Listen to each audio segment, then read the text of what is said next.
നമസ്കാരം പ്രിയ കുട്ടികളെ, ഇന്ന് ഓഗസ്റ്റ് 6 ഹിരോഷിമ ദിനം. ജപ്പാനിലെ പ്രധാനപ്പെട്ട ഒരു നഗരമാണ് ഹിരോഷിമ. ശാന്തിയുടെ നഗരം എന്നാണ് ഇത് അറിയപ്പെടുന്നത്.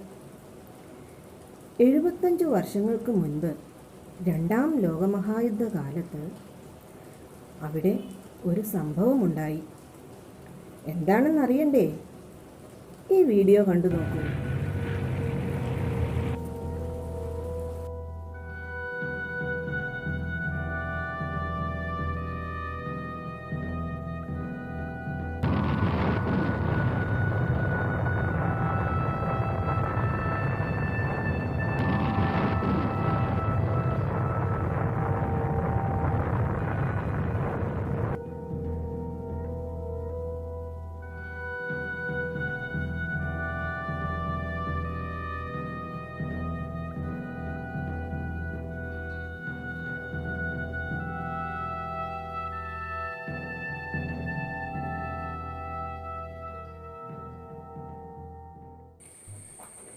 ആയിരത്തി 1945 ഓഗസ്റ്റ് 6 ഹിരോഷിമയിൽ അമേരിക്ക ആറ്റം ബോംബ് വർഷിച്ചതിൻ്റെ ചിത്രമാണ് നിങ്ങൾ കണ്ടത്. ഓഗസ്റ്റ് 9 ജപ്പാനിലെ തന്നെ മറ്റൊരു പ്രധാന നഗരമായ നാഗസാക്കിയിലും ബോംബാക്രമണമുണ്ടായി. ബോംബ് സ്ഫോടനത്തിൽ അനേകായിരങ്ങൾ മരണമടയുകയും അനേകം പേർക്ക് പരിക്കേൽക്കുകയും ചെയ്തു.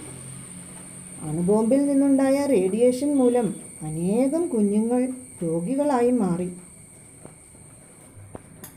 നോക്കൂ, ഇതാണ് ഹിരോഷിമയിൽ വർഷിച്ച ആറ്റം ബോംബ്. ലിറ്റിൽ ബോയ് എന്നാണ് ഇതിൻ്റെ പേര്. യുറേനിയം 235 എന്ന റേഡിയോ ആക്റ്റീവ് മൂലകമാണ് ഈ ബോംബിൽ ഉപയോഗിച്ചിരുന്നത്.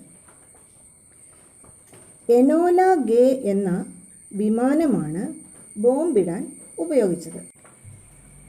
അണുബോംബിൽ നിന്നുള്ള റേഡിയേഷൻ മൂലം 12-ാം വയസ്സിൽ ബ്ലഡ് ക്യാൻസർ വന്ന് മരണമടഞ്ഞ ജപ്പാൻ പെൺകുട്ടിയാണ് സഡാക്കോ സസാക്കി. ഇതാണ് ഹിരോഷിമ പീസ് മെമ്മോറിയൽ പാർക്ക്. ഇവിടെ ഒരു പ്രതിമയുണ്ട്. സഡാക്കോ കൊക്കുമായി നിൽക്കുന്ന സഡാക്കോ സസാക്കിയുടെ പ്രതിമ.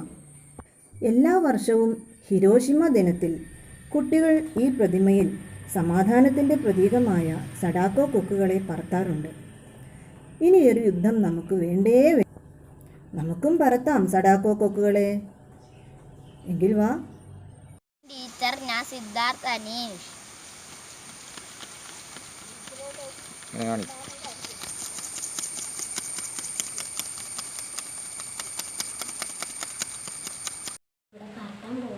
സഡാക്കോ ക്രെയിനാണ്. എൻ്റെ പേര് നിവേദിത. ഇതാണ് സഡാക്കോ ക്രെയിൻ.